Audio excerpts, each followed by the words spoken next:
Vamos abrir nossas Bíblias. Lucas, capítulo 7, por favor.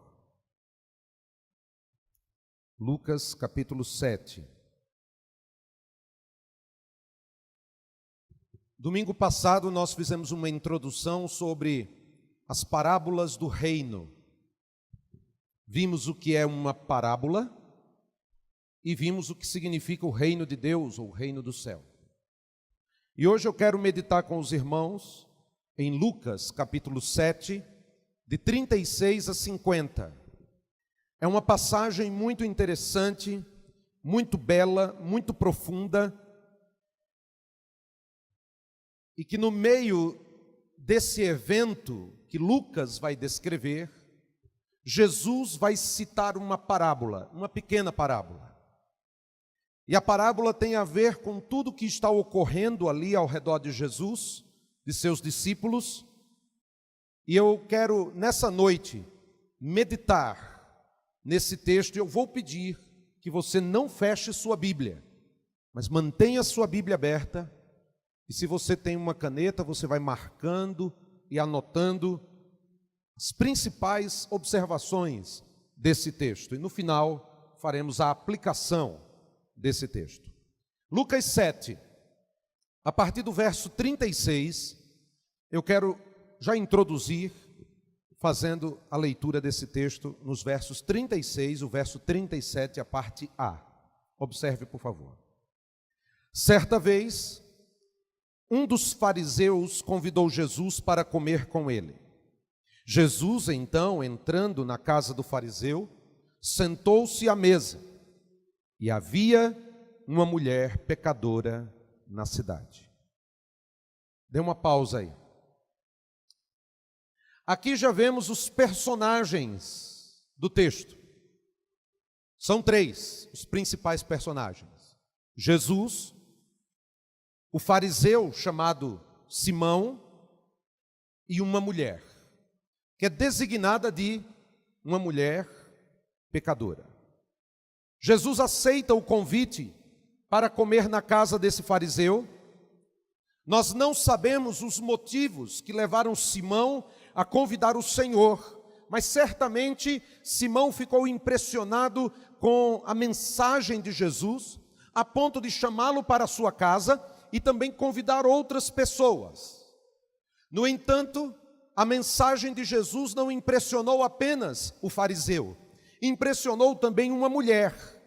E ela, embora não convidada, foi até onde Jesus estava. Ali, num banquete, a cena está montada.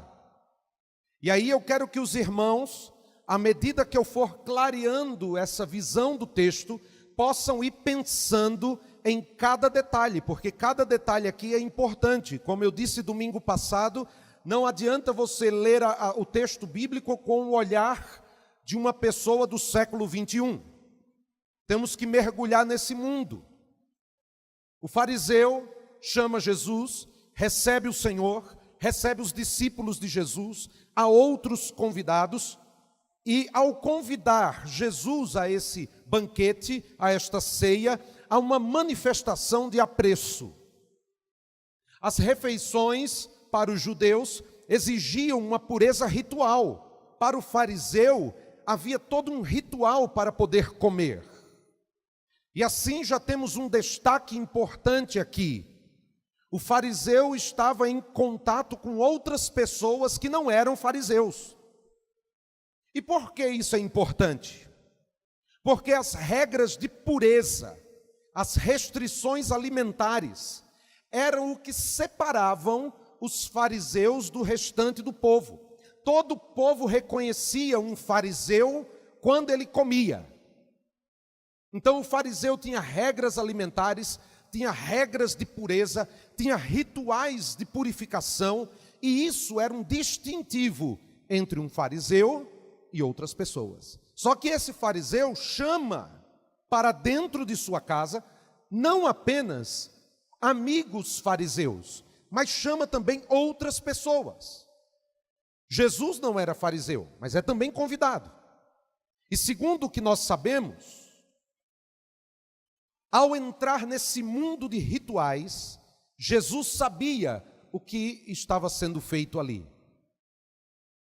Esse momento em que eles estão comendo, não é um momento em que eles estão assim, simplesmente apreciando a comida. Segundo os relatos que nós temos, ao se deitarem para comer, porque daqui a pouco os irmãos vão entender por que eu estou dizendo que eles se deitavam para comer, eles também discutiam teologia. Eles estavam conversando sobre temas teológicos, temas da lei. Então não era uma refeição comum, mas o fariseu, vendo a mensagem de Jesus, queria saber como é que pensava este rabino de Nazaré, chamado Jesus. Então vamos sentar com ele e comer. E eles certamente estavam discutindo temas da Torá, da lei, com outros estudiosos. Talvez Simão quisesse conhecer o pensamento de Jesus sobre certos temas teológicos. Mas Simão não imaginava o que iria acontecer ali. O texto vai nos dizer, no verso 36, que Jesus, então, entrando na casa do fariseu, sentou-se à mesa. Essa nossa tradução é uma tradução, às vezes, complicada, e a tradução não tem nenhum objetivo de ser tão rígida na sua tradução, apenas para nos dar a ideia. Mas aqui vemos características do Oriente Médio. E aí temos um relato interessante, feito no século XIX por um viajante chamado Tristan. Ele, viajando pelo Oriente Médio, percebeu que muito da cultura oriental não tinha mudado desde o século I. E ele faz a seguinte observação num livro que ele escreve, dizendo o seguinte: receber hóspedes é um negócio público. O portão do jardim e a porta estão abertos. Uma mesa longa e baixa, ou mais frequentemente, apenas os grandes pratos de madeira são colocados ao longo do centro da sala e os divãs abaixo de ambos os lados, nos quais os hóspedes, colocados segundo a ordem de sua posição, reclinam-se apoiando o cotovelo esquerdo com os pés afastados da mesa. Ao chegar, todos tiram as sandálias ou chinelos e os deixam à porta, sendo as meias desconhecidas na época. Os servos ficam de pé por trás dos divãs e, colocando uma bacia rasa e larga no chão, derramam água sobre os pés dos hóspedes. Omitir essa cortesia seria dar a entender que o visitante era de uma posição social muito inferior. Por detrás dos servos, os desocupados da aldeia se aglomeram e não são considerados intrusos por agirem assim.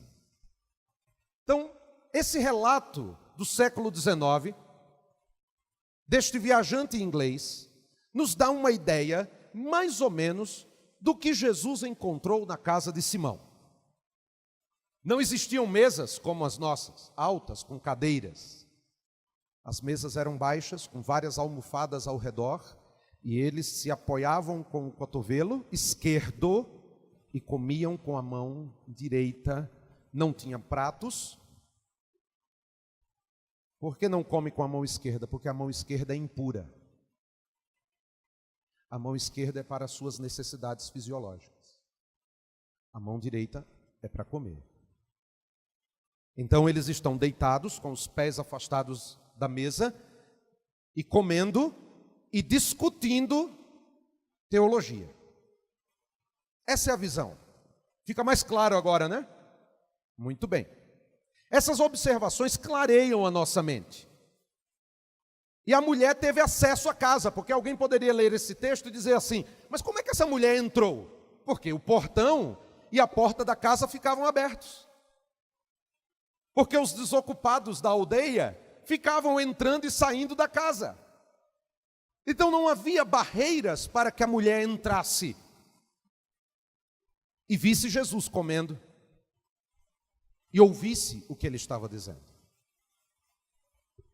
Um famoso erudito iraquiano do século IX, Ibn al-Taib, escrevendo um comentário sobre esse texto, diz o seguinte: a frase aos seus pés e a frase estando por detrás complementam-se, porque ele estava reclinado com as pernas esticadas, e isto além do fato de que ela, estando por detrás, a coloca numa posição aos seus pés. Outro famoso comentarista do Oriente Médio, Ibn al-Salib, escrevendo em siríaco, ele faz o seguinte nota: ela está de pé atrás dele, porque tem vergonha de encará-lo, pois conhece seus pecados e por causa do respeito que demonstra por sua pessoa. Então veja que esses comentários, essas informações, nos mostram que Jesus está deitado, reclinado sobre a mesa, comendo e conversando com os homens, e só tinha homens ali, e os seus pés estão afastados. Agora, por que os pés estão afastados? Porque, queridos, no Oriente Antigo, os pés são ofensivos. Se você quisesse envergonhar um inimigo, você o colocava debaixo de seus pés. E no Antigo Testamento, há várias menções dessa expressão do vencedor sobre o vencido. Por exemplo, no Salmo 110:1, diz: disse o meu Senhor ao meu Senhor: assenta-te à minha direita, até que eu ponha os teus inimigos debaixo dos teus pés. Esses inimigos debaixo dos pés revela não apenas a força do vencedor, mas também a humilhação do derrotado. No Salmo 60, verso 8, diz assim: Moabe é a minha bacia de lavar, atirarei minhas sandálias sobre Edom. A atitude de atirar as sandálias mostra desprezo. Lembram-se em 2008 de George W. Bush, dando uma entrevista, um jornalista iraquiano tira os sapatos, joga em direção a ele. Aquilo é um insulto. E veja, irmãos, tantos séculos se passaram e essas características permanecem até hoje. Lembra-se de Moisés? Êxodo 3, verso 5. Quando ele vê a sarça ardente, o que é que Deus fala para Moisés? Alguém está lembrado? Êxodo 3:5. Tira as sandálias dos teus pés, porque o lugar em que estás é santo. Terra santa. A mesma coisa aconteceu com Josué, em Josué 5:15, quando ele estava diante do capitão dos exércitos do Senhor.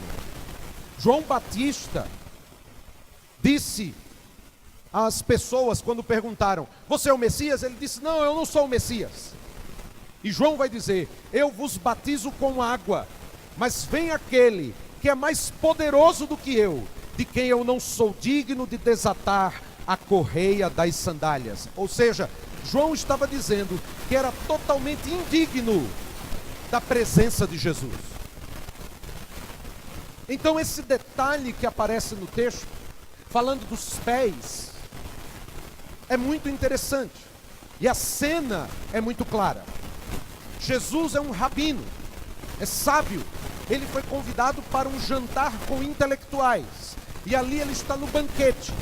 E as portas estavam abertas, o portão estava aberto, as pessoas entravam e saíam dentro de casa, e Jesus e os hóspedes reclinados à mesa estavam ali. Mas faltou algo.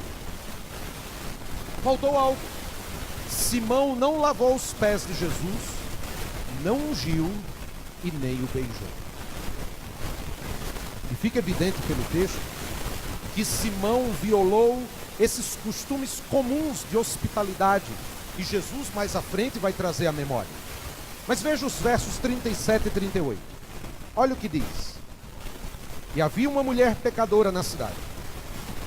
Quando soube que Jesus estava à mesa na casa do fariseu, ela trouxe um vaso de alabastro com perfume, e pondo-se atrás dele, Agora deu para entender porque ela se pôs atrás dele?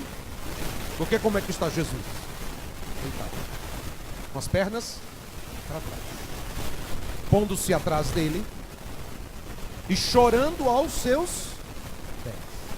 Começou a molhar-lhe os pés com as lágrimas e enxugá-los com os cabelos, e beijava-lhe os pés e derramava o perfume sobre ele. Há uma tradução árabe muito interessante que diz assim: e uma mulher que era pecadora na cidade. Quase todas as traduções árabes desse versículo colocam essa ênfase. Ela era uma mulher pecadora na cidade, alguém que exercia uma profissão na cidade e que por isso era pecadora. Ela mora nessa cidade, ela é facilmente identificada, e Simão, quando a vê, rapidamente a identifica, porque ela era conhecida, não era uma desconhecida. Então, a presença dessa mulher naquele jantar causou tensão e constrangimento. Entretanto, encontramos aqui um paralelismo muito legal dessa mulher, porque ela lava os pés de Jesus, ela beija e ela unge. E em cada serviço, individualmente, duas ações são necessárias. Eu fiz um quadrinho para que você veja melhor. Ela traz o perfume e depois ela unge os pés dele. Ela fica aos seus pés, mas depois ela beija os seus pés. E ela molha os seus pés com as lágrimas. E depois enxuga com os cabelos os pés dele. Esse paralelismo aqui vai focar as três ações que se esperava, não da mulher, mas de Simão. Primeiro, o beijo ao entrar em casa. Isso era o que se esperava. Quando alguém era recebido dentro de casa, era dado um beijo na face. Depois, a lavagem dos pés. E depois, a unção da cabeça com óleo. E quem faz isso não é Simão, o dono da casa, mas a mulher que entra e faz isso. Certamente Lucas coloca essa cena como a cena central da narrativa. Porque ao entrar naquela sala, e quando se dá toda aquela cena, vai mostrar algo interessante.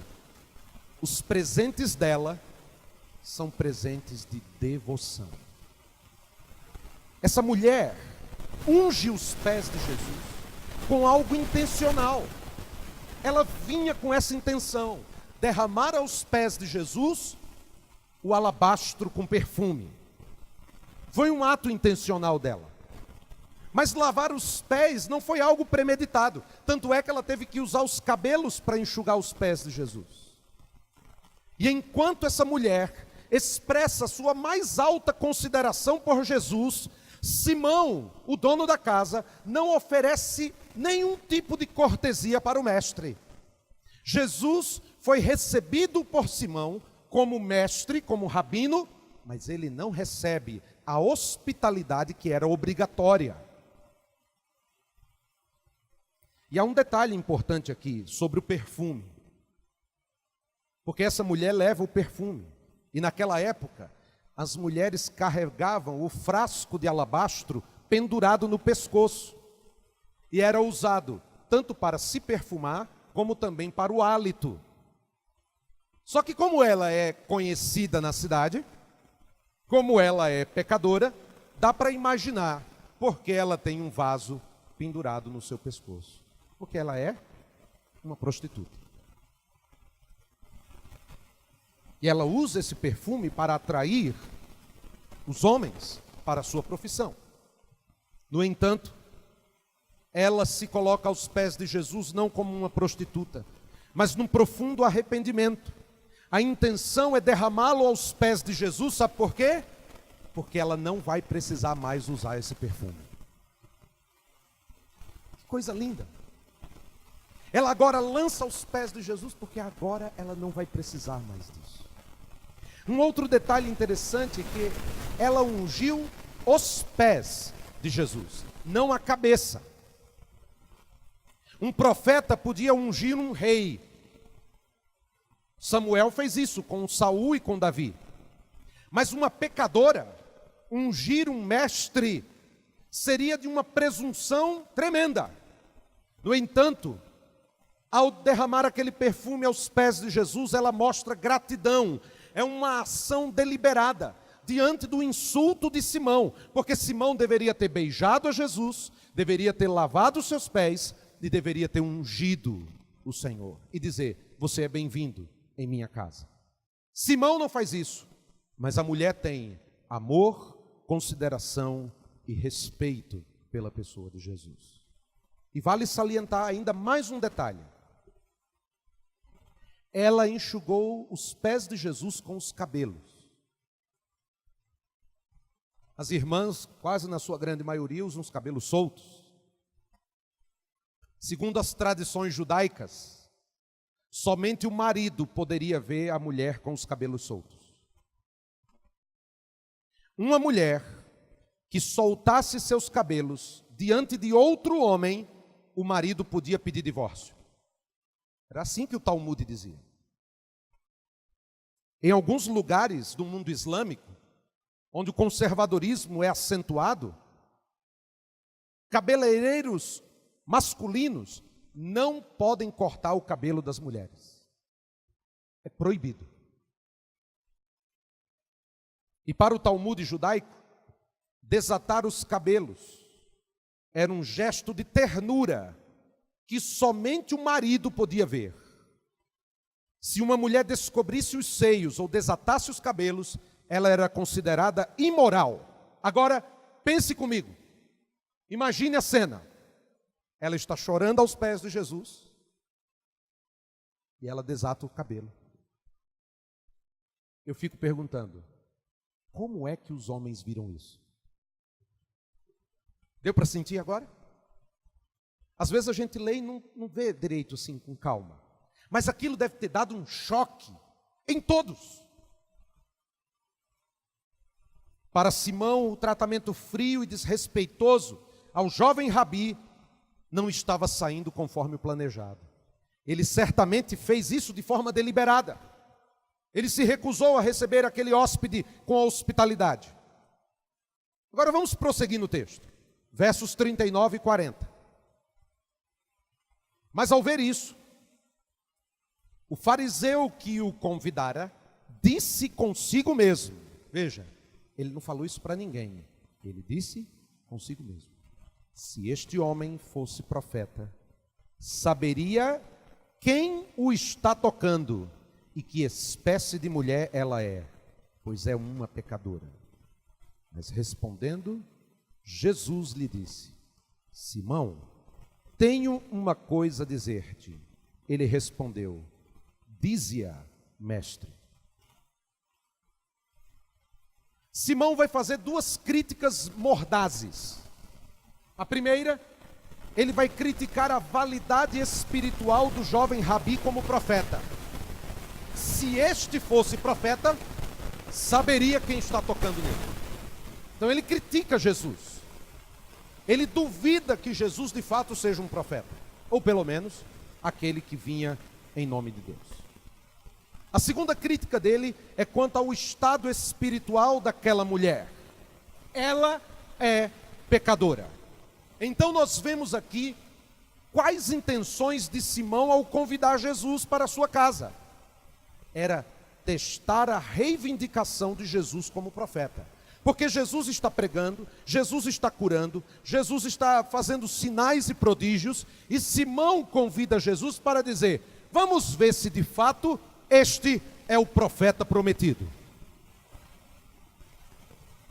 De forma deliberada ele faz isso. E aí, de uma forma desdenhosa, Simão vai dizer: se este homem fosse profeta, saberia quem o está tocando e que espécie de mulher ela é, pois é pecadora. Simão julgou de forma errada, pois para ele, Jesus deveria ter se levantado e recusado qualquer manifestação de apreço daquela mulher. No entanto, Jesus sabe quem é aquela mulher. As carícias, os atos dessa mulher não são carícias de uma mulher impura, de uma prostituta, mas é o derramamento de amor de uma mulher arrependida. Simão não vê isso Simão não se alegra com isso, com as evidências de arrependimento. E pior, Simão não sente remorso com os erros e hostilidades que ele mesmo fez com Jesus quando o recebeu. Simão apenas a reconhece como uma mulher imoral. E nas aldeias do mundo oriental, as mulheres imorais são conhecidas e identificadas por todos da comunidade. Todos saberiam quem era ela. No entanto, Simão, ele é indiferente. Ele não para pensar, será que essa mulher está arrependida? Não. Ele já identifica ela, é uma pecadora. Já coloca uma divisão clara, aqui neste lugar, há pecadores e justos. E talvez acho que ele pensasse, eu sou justo, eu sou bom. Nesse contexto, Jesus vai dizer, Simão, tenho uma coisa a dizer-te. E essa frase, queridos, é uma frase interessante, porque ela abre um discurso brusco. E o ouvinte pode querer ou não ouvir. Só que Simão vai dizer, claro, Senhor, claro, mestre. E aí Jesus começa a parábola. Verso 41 e 42. Certo credor tinha 2 devedores. Um lhe devia 500 denários e o outro 50. Não tendo eles com que pagar, perdoou a ambos. Qual deles o amará mais? Aqui encontramos nessa parábola, queridos, 2 coisas interessantes. A primeira, os 2 devedores são nivelados em sua necessidade. E só para que os irmãos tenham ideia, 1 denário era o salário de 1 dia de trabalho. Então, um devia 500 denários, o outro devia 50 denários. Mas os 2 são nivelados, nenhum consegue pagar. De modo que a graça foi estendida para ambos. Mas a diferença entre eles é salientada no centro da parábola. Mas tanto a dívida como a necessidade da graça os coloca juntos. A segunda coisa é a densidade da linguagem, porque ela expõe um jogo de palavras. E infelizmente, a nossa tradução não consegue entender esse jogo de palavras. Lucas ouviu essa história e registrou em grego. No entanto, ele deve ter ouvido essa história em aramaico, e Jesus falava aramaico. E no aramaico há um jogo de palavras. Veja esse quadro, por favor. Pecadora, Haivta, ou Haivta. Credor, Machova. Devedor, Bachova, ou Hayav. Pecado, Rová. Amar, Havev, Habeb, ou Ahev. Se você perceber direitinho, em aramaico, tanto dívida como pecado é a mesma palavra. Dívida e pecado é a mesma palavra. Lembra do Pai Nosso? E perdoa as nossas? Perdoa as nossas? Nossos pecados. Porque no aramaico, dívida e pecado é a mesma palavra. É o mesmo vocábulo. Jesus utiliza um jogo de palavras também semelhante em Lucas 13, versos 2 e 4. E ele está jogando essas palavras para comparar e estabelecer ao mesmo tempo o contraste da pecadora e o seu pecado, e Simão, que socialmente está endividado, porque ele não expressou amor, hospitalidade para Jesus. E aí Jesus termina a parábola dizendo, qual deles o amará mais? O texto vai mostrar que Simão julga corretamente a parábola de Jesus. Verso 43. Simão respondeu, suponho que seja aquele a quem mais perdoou. E Jesus lhe disse, avaliaste bem. O fariseu foi levado a raciocinar para chegar à conclusão que Jesus desejava. E Simão era muito inteligente, ele percebeu que tinha caído numa armadilha, por isso ele diz, suponho. Ele percebeu a lógica da parábola. Porque o amor é a reação a um favor imerecido. O amor é uma reação à graça pura. E o texto prossegue, versos 44 a 48. E voltando-se para a mulher, disse a Simão: vês esta mulher? Entrei em tua casa e tu não me deste água para os pés, mas ela os molhou com suas lágrimas e enxugou-os com os cabelos. Não me cumprimentaste com beijo, ela, porém, não para de beijar-me os pés desde que entrei. Não colocaste óleo sobre a minha cabeça, mas ela derramou perfume sobre os meus pés. Por isso eu te digo, os pecados dela, que são muitos, lhe são perdoados, pois ela amou muito. Mas aquele a quem se perdoa pouco, este ama pouco. E disse a ela, os teus pecados estão perdoados. Vamos ver aqui algo muito interessante. Enquanto Simão considerava-se nobre por ser um fariseu, na verdade ele é visto por Jesus como um homem desprezível. E a mulher, a quem ele julgava como pecadora e indigna, Jesus a coloca como uma mulher e uma pessoa de caráter nobre. E certamente essa conclusão de Jesus mexeu com o contexto predominantemente masculino. Porque ele vai louvar aquela atitude da mulher diante de um grupo de homens. E isso numa sociedade masculina, machista, como a judaica, era algo terrível. As expectativas naturais eram o quê? Que Simão recebesse Jesus com educação, com hospitalidade. E o hóspede reconhecesse isso. Mas Jesus, do ponto de vista de Simão, foi deselegante. Porque Jesus critica a Simão e suas atitudes. No entanto, e aí perceba o que o texto diz, Jesus olha para a mulher, mas fala com Simão. Percebeu isso no texto?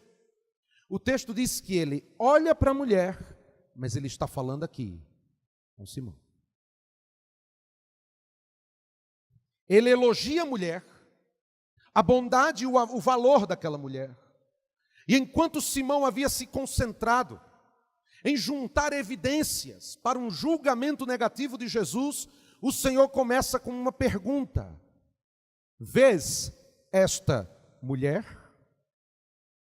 Se ele olhasse diretamente para Simão, seria uma acusação da falta de hospitalidade. Mas Jesus olha para a mulher e as suas palavras adquirem um tom de gentileza, de gratidão. Expressa uma mulher corajosa, necessitada de uma palavra amável.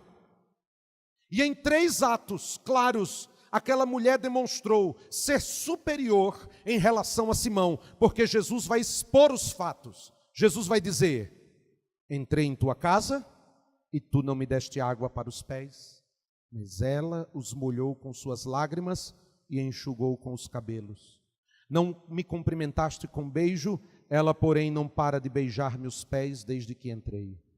Não colocaste óleo sobre a minha cabeça, mas ela derramou perfume sobre os meus pés. E aí Jesus chega ao ápice do discurso para dizer: mulher, os teus pecados estão perdoados. E aqui chegamos ao fim do texto, quando os versos 49 e 50 diz: mas os que estavam com ele à mesa começaram a dizer entre si: quem é este que até perdoa pecados? Jesus, porém, disse à mulher: a tua fé te salvou, vai em paz. Os que estavam à mesa compreenderam mal o que Jesus estava dizendo. Porque Jesus, quando disse para aquela mulher: os teus pecados estão perdoados, perceba a forma como Jesus está dizendo. Jesus não está dizendo: os seus pecados vão ser perdoados, ou serão perdoados no futuro. Ele está dizendo: os teus pecados estão agora sendo perdoados. Por quê? Porque a atitude daquela mulher era uma atitude de arrependimento. Ela chega aos pés de Jesus porque já está arrependida.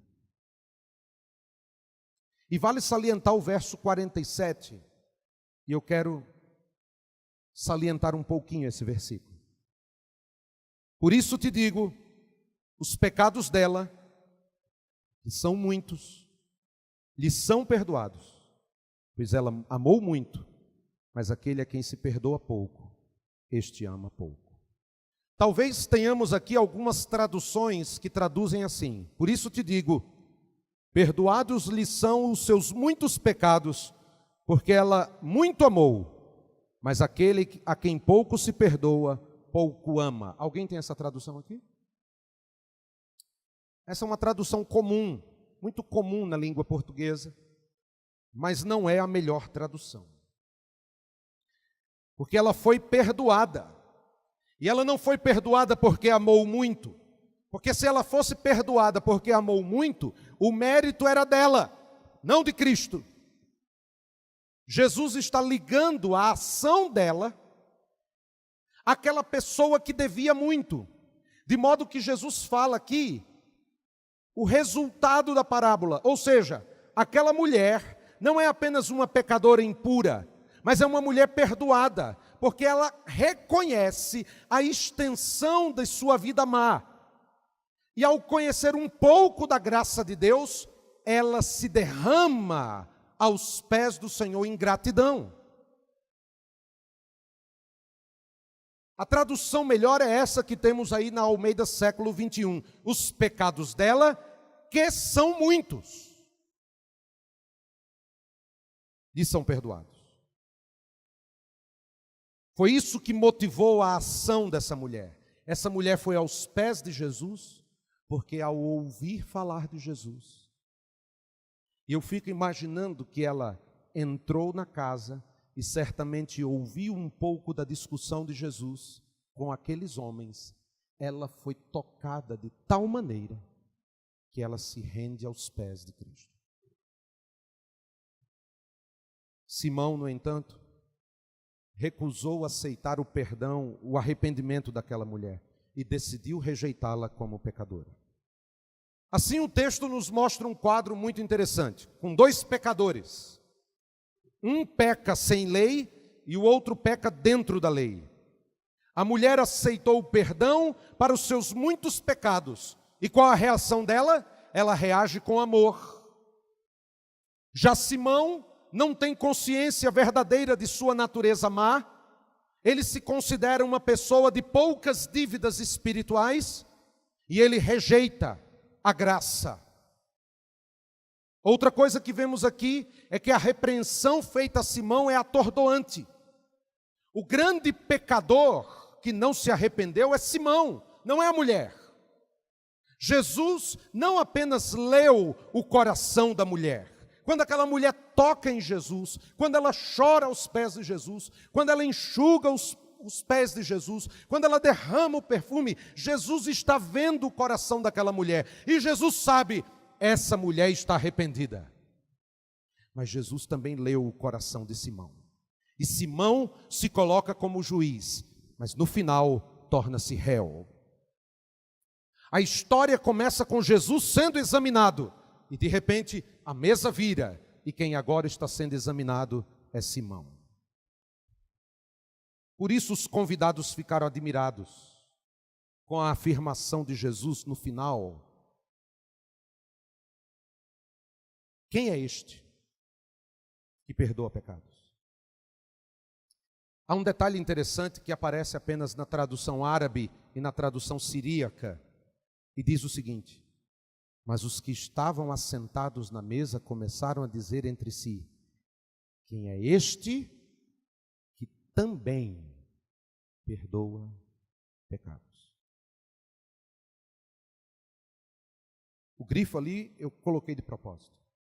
Quem é este que também? Por que também? Eles fizeram a leitura certa. Só Deus perdoa pecados. Agora, quem é este que também perdoa pecados? Se só Deus perdoa pecados e este também perdoa, este aqui é Deus. E eles estão admirados com isso. Eles reconheceram que Jesus estava agindo no lugar de Deus, porque ele perdoa aquela mulher e recebe a gratidão dessa mulher. E ele diz: a tua fé te salvou, vai em paz. Que lições nós podemos tirar aqui, queridos, desse texto? Primeira lição: o perdão ou a salvação é um imerecido dom de Deus. A salvação é sempre um ato da graça divina. Deus nos salva porque quer. Ele não salva porque prevê o nosso coração bom. Ele não nos salva porque nós fazemos coisas boas. Ele nos salva porque nós não temos condições de nos salvar e porque precisamos de sua graça. A salvação e o perdão de Deus é um dom imerecido e é aceito pela fé, somente pela fé. Vou pedir que todos, por favor, leiam uma só voz. Efésios 2, 8 e 9. Está aqui, para que possamos ler todos juntos numa única versão. Vamos ler todos juntos? Pela graça sois salvos.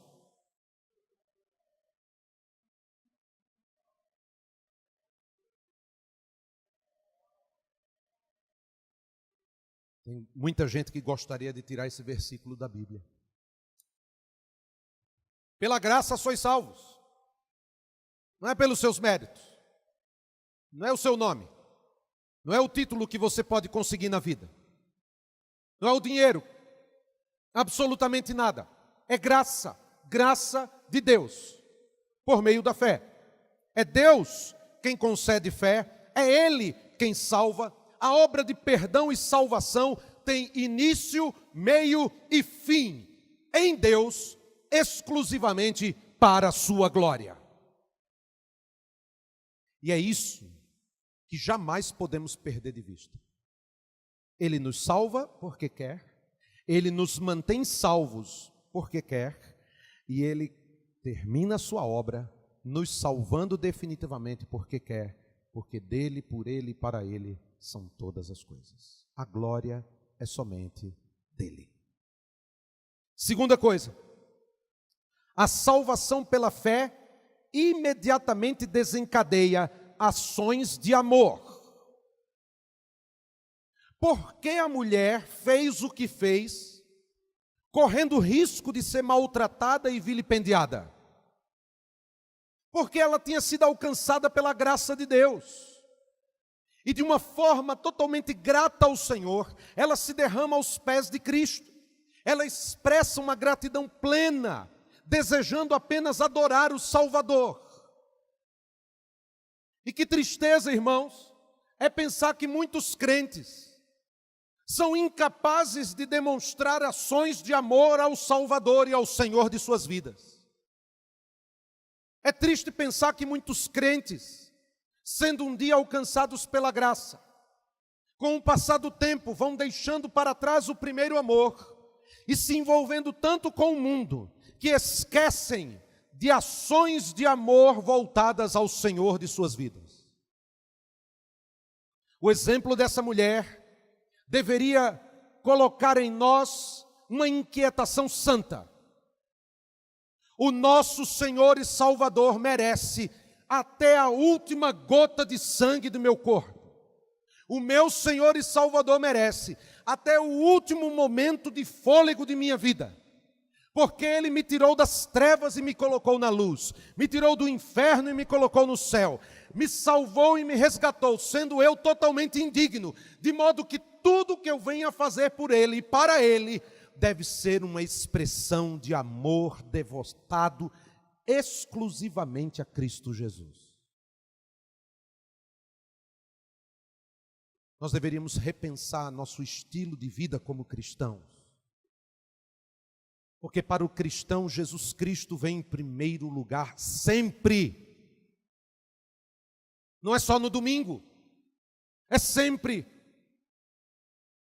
Meu trabalho é para a glória dEle, minha vida é para Ele, meus relacionamentos são para Ele, meu casamento é para Ele, minha educação de filhos é para Ele. O que eu faço, estudando, buscando crescer profissionalmente, faço para Ele, porque a minha vida é dele. Tudo em mim agora é dele, porque Ele me salvou. Hoje o nosso irmão Djalmi estava louvando a Deus por 128 irmãos que estiveram hoje de manhã estudando a Bíblia. Eu quero louvar a Deus quando tivermos os 400 membros da igreja num domingo de manhã estudando a palavra de Deus e crescendo, dizendo, porque mais importante do que dormir em casa é estar aos pés de Jesus. Mais importante do que qualquer churrasco ou compromisso social é estar aos pés de Jesus, aprendendo de Jesus, estando junto com os meus irmãos. Porque tendo sido alcançados pela graça, a graça nos leva a uma intenção de amor completamente devotada a Cristo. E a mulher correu esse risco. Ela entrou naquele ambiente. E ela mostrou a Jesus o valor da graça. Terceiro lugar, Jesus é a expressão máxima do perdão de Deus.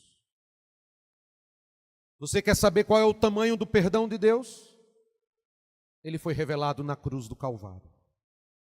Ali, Deus deu o santo pelos pecadores, o justo pelos injustos. Ele amaldiçoou o seu próprio Filho, para que todo aquele que nele crê tenha a vida eterna, a bênção, a cura, a paz, a restauração que só Deus pode dar. Muita gente não gosta de pensar nisso. Mas quando Jesus grita na cruz, Deus meu, por que me desamparaste? Ele não está apenas citando o Salmo 22. Ele está passando pelo único momento de sua vida, porque Jesus já era eterno. Ele existia desde sempre com o Pai. Mas naquela hora, Jesus sentiu algo que ele nunca havia sentido: a separação de Deus.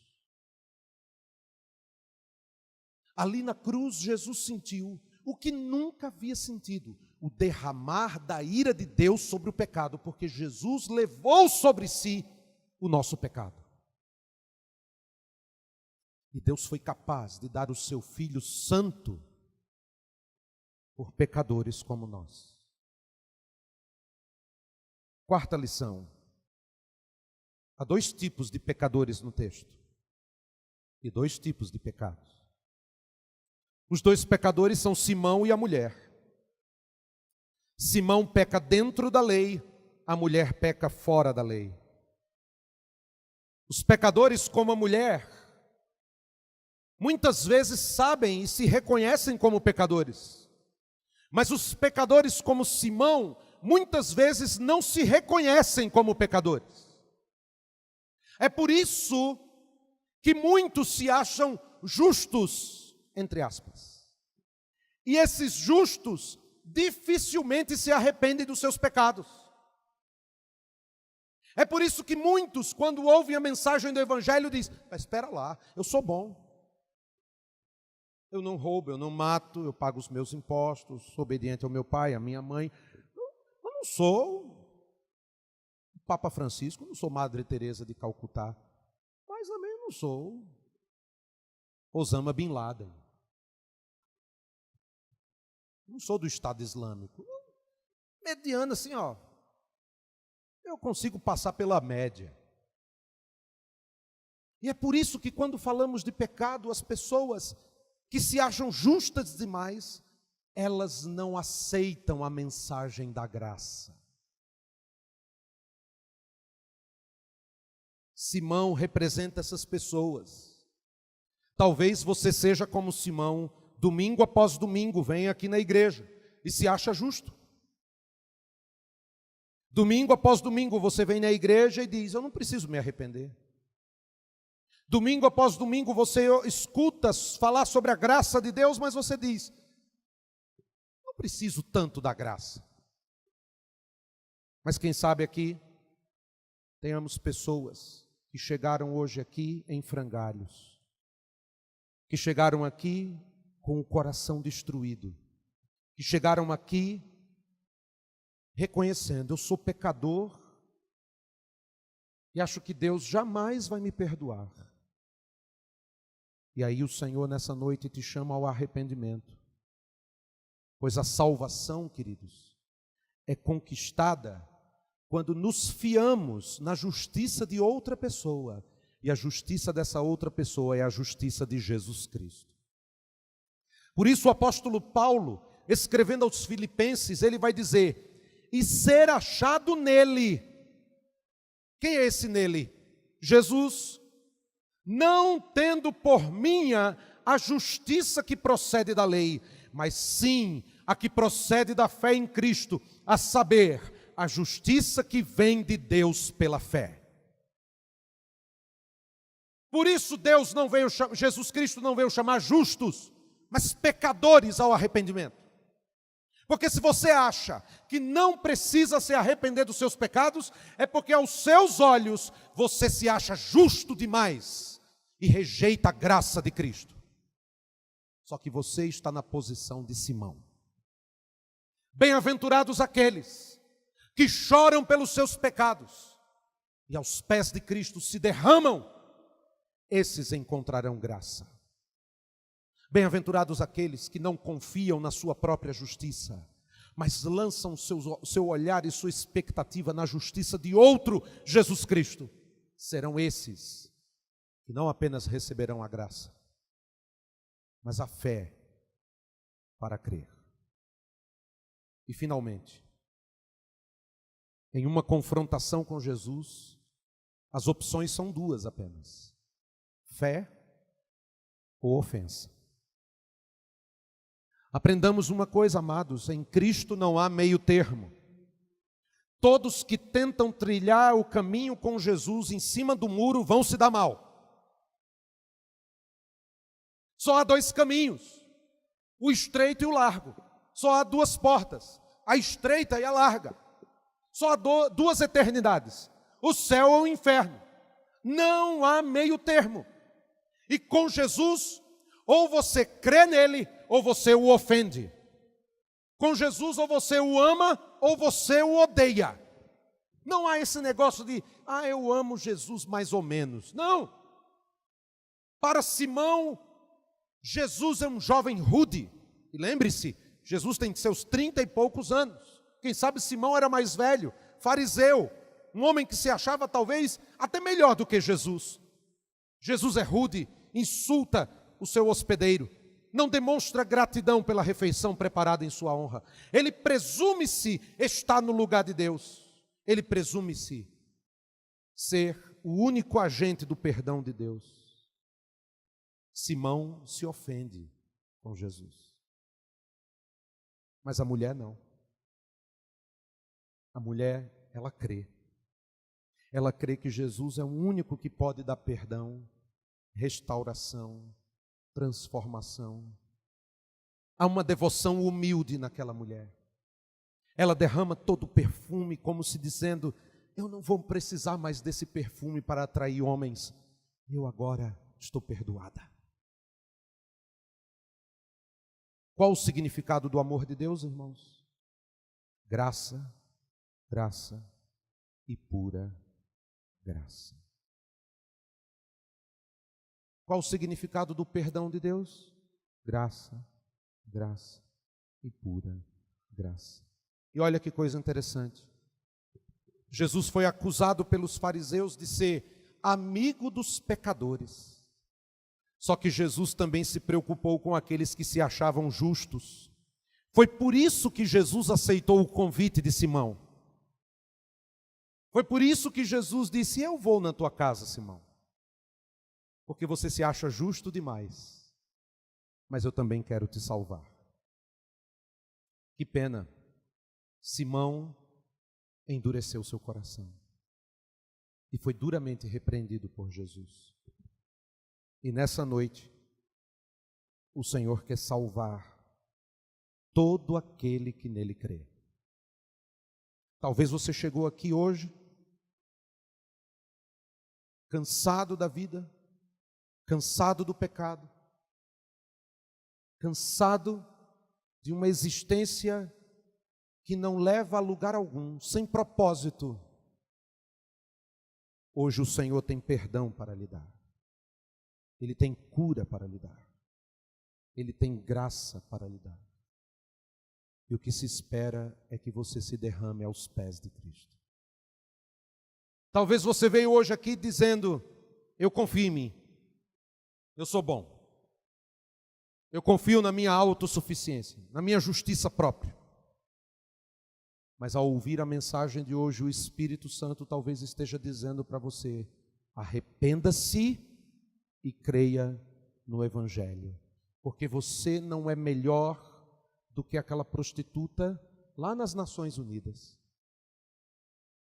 Talvez ela tenha muito a dever, talvez você tenha pouco a dever, mas a graça de Deus nivela ambos.